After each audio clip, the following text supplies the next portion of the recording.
दुनिया में कामयाबी दिलाने वाला अगर कोई सबसे बड़ा शब्द है तो वो है लगन। जब हम बाज की तरह आसमान छू सकते हैं तो मुर्गे की तरह क्यों उड़े? कल की तैयारी आज से नहीं अभी से करिए। बिना मेहनत किए ऑप्टिमिस्टिक होना आलस कहलाता है। अधिकतर लोग बेहद ऑर्डिनरी जीवन जीते हैं और मर जाते हैं।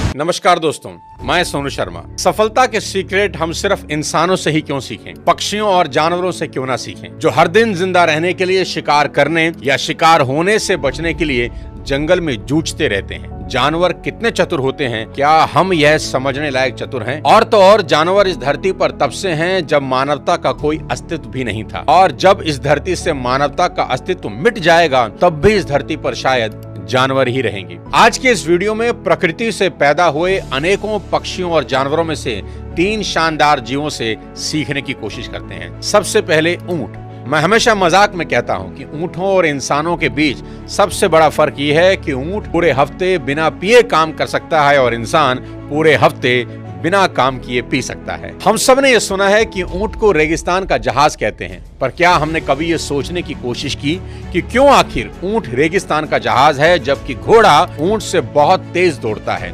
पर हम घोड़े की तारीफ में ऐसा कुछ नहीं कहते। आज समझते हैं क्यों। दोस्तों, दुनिया में कामयाबी दिलाने वाला अगर कोई सबसे बड़ा शब्द है तो वो है लगन। मतलब जब बाधाएं आपके रास्ते में आती हैं तो भी आप रुकते नहीं और अपनी दिशा में चलते ही चले जाते हैं। और अगर आप सही मायने में लगन सीखना चाहते हैं तो रेगिस्तान में जाकर ऊंट को देख लें। दूर दूर तक फैला हुआ रेगिस्तान, चेहरे पर और आंखों पर पड़ते गर्म रेत के थपेड़े, पानी का नामो निशान नहीं, सुबह से शाम तक अंगारे की तरह तपती रेत पर 30-40 मील दूर चलना, और इससे भी बड़ी बात, अपनी पीठ पर 200 किलो का वजन लाद कर चलना, और सिर्फ एक दिन नहीं, भगवान न जाने कितने दिनों तक। ऊंट हमें याद दिलाता है कि अगर हम संकल्पवान हों तो कुछ भी असंभव नहीं है। इसलिए आपके जीवन में जब भी चुनौतियां आएं, ऊंट को याद कर लें और याद रखें, ऊंट धीरे धीरे ही सही पर निरंतर लगातार आगे बढ़ते रहते हैं, एक बार में सिर्फ एक कदम। क्योंकि ऊंट अच्छे से जानते हैं कि वो 100 मीटर की फर्राटा नहीं दौड़ रहे बल्कि मैराथन दौड़ रहे हैं। इसलिए वे कभी जल्दबाजी या हड़बड़ी में नजर नहीं आते, नपी तुली चाल चलते हैं। उनके अंदर मुश्किल एनवायरनमेंट में खुद को ढाल लेने की योग्यता होती है। हमें भी ये याद रखना चाहिए कि जिंदगी 100 मीटर की दौड़ नहीं बल्कि मीलों लंबी मैराथन है।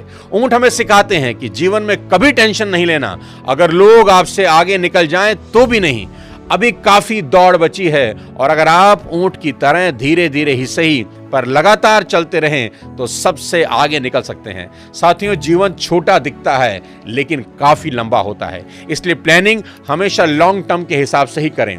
हमेशा याद रखें, सिचुएशन कितनी ही कठोर क्यों ना हो, भगवान ने आपको उससे ज्यादा कठोर बनाया है। सिचुएशन हमेशा निर्जीव होती हैं पर आप सजीव हैं, इसलिए आप अपनी सिचुएशन से ज्यादा ताकतवर हैं। कुछ इंटरेस्टिंग बात बताता हूं। अब अबू धाबी में आपको ऊंट के दूध से बना मिल्क शेक मिल सकता है।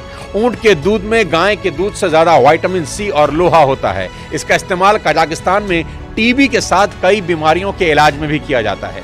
ऊंटों का इस्तेमाल युद्ध में किया जाता है क्योंकि उनके करीब आने से घोड़े डर जाते हैं, क्योंकि घोड़ों को ऊंट की गंध से डर लगता है। हमारी भारतीय सेना और बीएसएफ के जवान राजस्थान के रेगिस्तान इलाकों में पहरा देने के लिए आज भी ऊंटों का इस्तेमाल करते रहते हैं, यानी वो हमारी पहरेदारी भी कर रहे हैं। अब बात करते हैं कुदरत के बनाए सबसे अनोखे पक्षी बाज की। सबसे पहली चीज सीखें, यदि जीवन में आप बाज की तरह आसमान छूना चाहते हैं तो आपको मुर्गों का साथ छोड़ना होगा। एक शानदार कहानी से समझते हैं। मुर्गी पालने वाले को एक रोज बाज का एक अंडा मिला और उसने इसे मुर्गियों के दड़बे में रख दिया। समय बीतने पर बाज का बच्चा भी मुर्गी के बच्चों के साथ पलने लगा और खुद को इन्हीं की तरह मुर्गा समझने लगा। मुर्गे केवल कुछ ही दूर तक उड़ पाते हैं, इसलिए उस बाज ने भी कुछ ही दूर तक उड़ना सीख लिया। एक दिन उस बाज ने आसमान में एक बड़े पक्षी को उड़ता हुआ देखा, बड़ा इंप्रेस हुआ। उसने आसपास की मुर्गियों से पूछा, वह कौन है?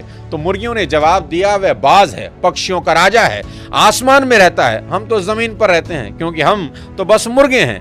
उनकी बात सुनकर वह बाज पूरी जिंदगी मुर्गे की तरह जिया और मुर्गे की तरह ही मर गया, क्योंकि जीवन भर वह खुद को मुर्गा ही समझता रहा।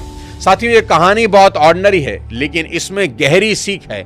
अधिकतर लोग बेहद ऑर्डिनरी जीवन जीते हैं और मर जाते हैं। उन्हें एहसास ही नहीं होता कि उनके अंदर बाज के बच्चे की ही तरह कई योग्यताएं छिपी हैं, जिनको वो कभी इस्तेमाल ही नहीं करते। किसी ने खूब कहा है कि कब्रिस्तान संसार की सबसे अमीर जगह है, क्योंकि यहां आपको सभी आशाएं और सपने मिलेंगे जो कभी पूरे ही नहीं हुए। वो पुस्तकें मिलेंगी जो कभी लिखी ही नहीं गई। वो गीत मिलेंगे जो कभी गुनगुनाए ही नहीं गए। वो एक्सपेरिमेंट जो कभी किए ही नहीं गए। और ये सब इसलिए हुआ क्योंकि वो शख्स पहला कदम उठाने से पहले ही डर गया। दोस्तों, जब हम बाज की तरह आसमान छू सकते हैं तो मुर्गे की तरह क्यों उड़ें? बाज हमें सिखाता है कि हमेशा विजेताओं के साथ रहें। 10,000 फीट की ऊंचाई पर आपको कोई दूसरा पक्षी कभी नहीं मिलेगा। अगर कोई दूसरा पक्षी होगा तो वो बाज ही होगा। बाज कबूतरों से दोस्ती कभी नहीं करते। वे छोटे पक्षियों के साथ नहीं उड़ते, क्योंकि उनको कबूतर या दूसरे छोटे पक्षियों के साथ उड़ने के लिए नीचे आना होगा, क्योंकि बाकी पक्षी ऊपर नहीं आ सकते। दूसरी चीज जो आप मादाबाज से सीख सकते हैं वो है कंफर्ट जोन। मादाबाज अपने बच्चों को कंफर्ट जोन से बाहर निकलने के लिए मजबूर करती है ताकि वो उड़ना सीख सकें। जब बाज के बच्चों का उड़ना सीखने का वक्त आता है तो वो माँ घोंसलों से पंखों और नरम घास की आरामदेह परतें हटा देती है ताकि कांटों और नुकीली टहनियों की चुभन से चूजे डिस्कम्फर्ट में आ जाएं और घोंसला छोड़कर उड़ने की कोशिश करें।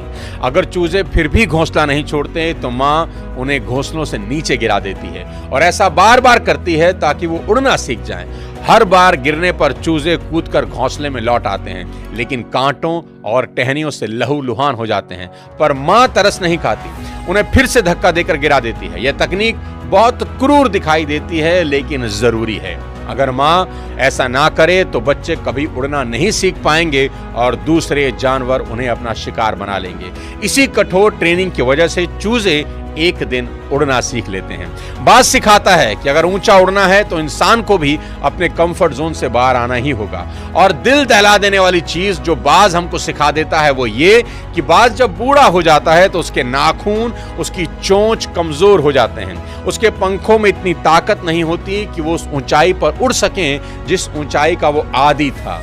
ऐसे वक्त में कोई भी नियति को स्वीकार करके मरने का इंतजार करता, पर बाज ऐसा नहीं करते।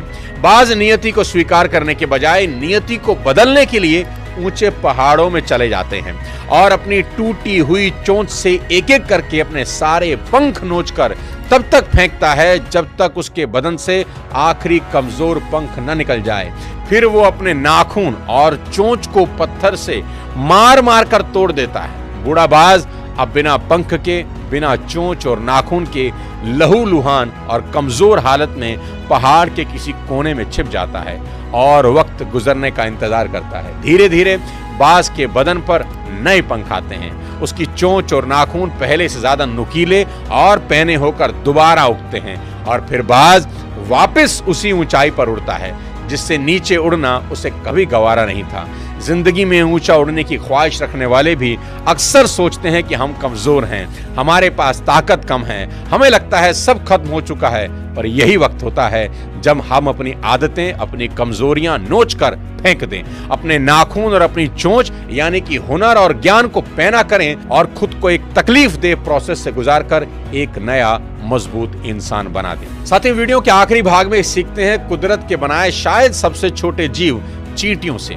चींटियां कभी हार नहीं मानती। आप चींटियों को मसल सकते हैं क्योंकि भगवान ने उनको कमजोर शरीर दिया है, पर भगवान ने चींटियों को इतनी मजबूत विल पावर दी है कि आप उन्हें बिना मारे रोक ही नहीं सकते।